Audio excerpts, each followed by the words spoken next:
때는 1912년 5월 25일 따사로운 햇살이 덕수궁을 비추고 있던 어느 아름다운 봄날이었습니다. 평온한 봄날의 분위기와는 다르게요. 고라는 매우 분주하고 초조한 그런 기운으로 가득했습니다. 그리고 그때 왕의 침전인 함령전 뜰에서 이리저리 발걸음을 옮기면서 그 누구보다 불안해 보이는 한 인물이 있었습니다. 바로 조선 제26대 왕이자 대한제국 1대 황제인 고종이었습니다. 당시 고종은요, 일본의 강압으로 아들 순종에게 왕위를 물려준 지 5년째. 물론 왕과 같은 대우를 받고는 있었지만요, 정사에선 한 걸음 뒤로 물러나 있는 상황이었습니다.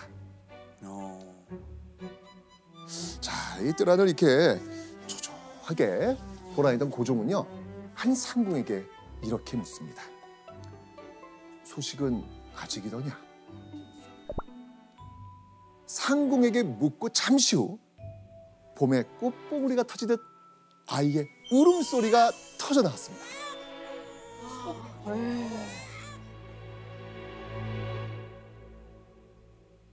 마마께서 예쁜 아기 씨를 순산하셨다 합니다.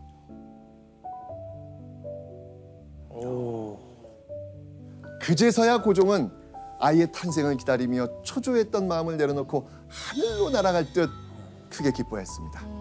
자, 이때 태어난 아이의 사진이 남아 있습니다. 남아 있어요, 이때? 야, 우리가 역사 여행 떠나는데 1900년 되니까 이런 사진이 있다는 게 신기하네요. 항상 그림이었는데. 그러니까요.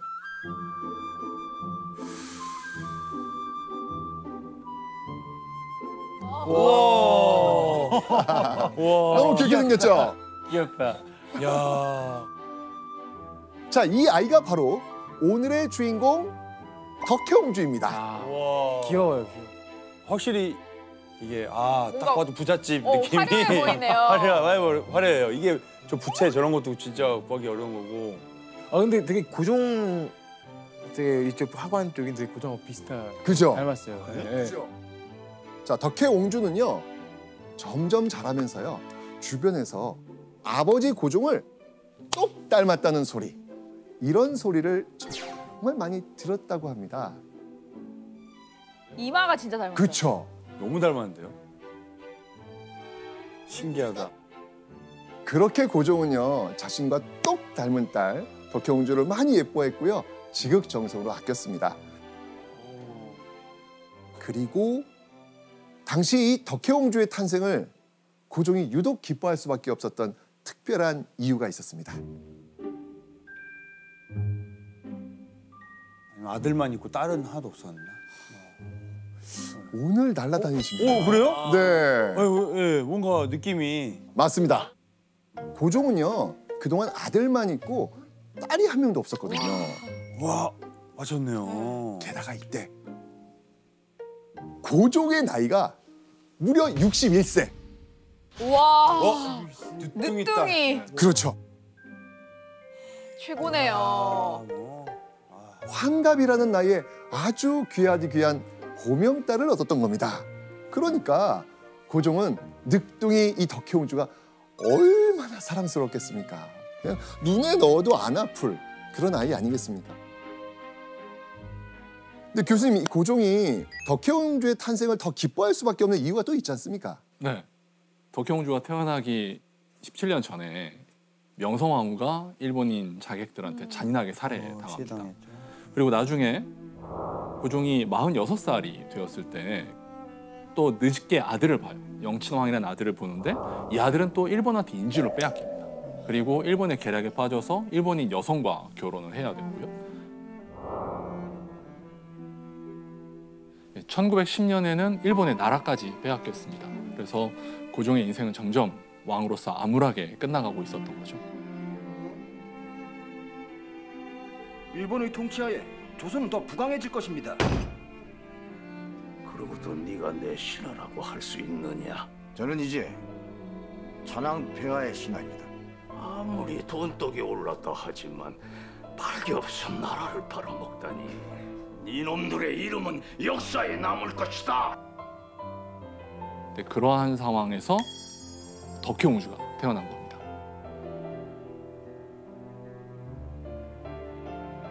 이렇게 절망 가운데 있었던 고종에게는 어떤 인생의 마지막 희망, 마지막 빛으로 여겨질 수도 있었던 것 같습니다. 일제로부터 자신의 아내, 왕위, 아들, 나라까지 모두 빼앗겼던 고종. 이 무력해진 상황 속에서 덕혜옹주는요, 고종의 삶에 찾아온 유일한 기쁨이었을 겁니다. 자, 그런데 분명히 고종의 딸이라고 제가 얘기했잖아요. 예. 왜 고종의 딸을 공주가 아닌 옹주라고 불렀을까요? 이거 동현 씨 알잖아요. 저 알죠. 공부를 했잖아요. 예. 그 정실 부인이 아니고 이제 그 후궁의 딸은 이제 옹주라고. 네, 맞습니다. 바로 덕혜옹주 어머니의 신분 때문이었습니다. 덕혜옹주의 어머니는요, 고종의 정실 부인이 아니었습니다. 양귀인이라는 후궁이었거든요.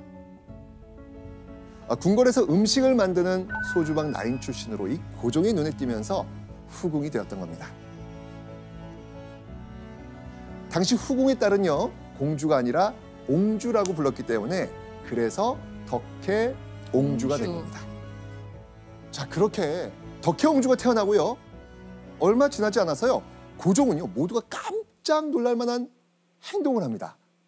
어떤 행동이었을까요? 기록을 한번 보시죠. 덕혜옹주가 태어나고요, 얼마 지나지 않아서요, 고종은요, 모두가 깜짝 놀랄 만한 행동을 합니다. 어떤 행동이었을까요?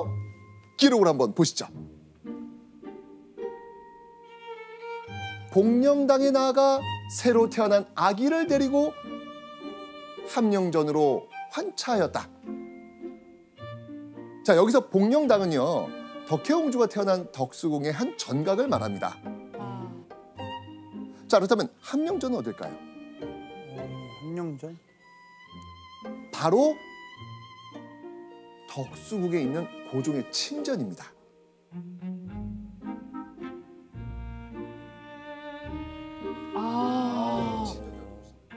쉽게 말해서 덕혜옹주를 너무 사랑스러운 고종이 생후 50일도 안 된 덕혜옹주를요, 자신이 거처하는 함령전으로 데려와 버린 거예요.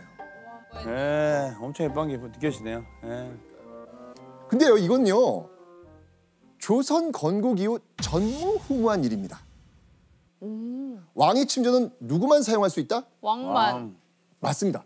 원래 왕의 침전은요, 오직 왕만 사용할 수 있는 공간입니다. 왕이 아니면서 왕의 침전에 들어가 살았던 사람은요, 조선이 세워진 이후 덕혜옹주가 유일합니다. 그만큼 예뻐했구나. 그러니까요. 낮이고 밤이고 이 곁에 두고 싶은 아빠 고종의 마음이었죠.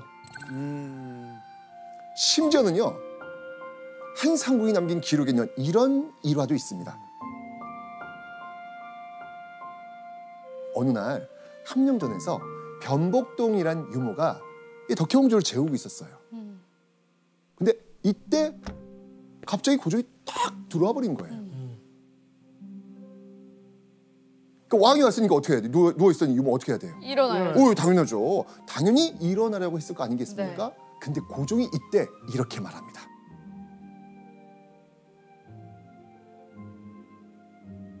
어이, 아기가 깨면 어찌하느냐?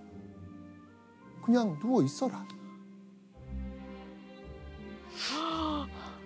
이 그림이 좀 그려지세요? 네. 근데 말도 안 되는 일이잖아요. 이런 그림은 존재할 수가 없는 그림이에요. 근데 그 정도로 이 고종에게 제일 중요한 건 누구였다? 덕혜옹주. 그렇죠. 그 순간 고종은 자신에 대한 예의보다 딸의 그 꿀 같은 단잠이 훨씬 더 중요했던 것이죠.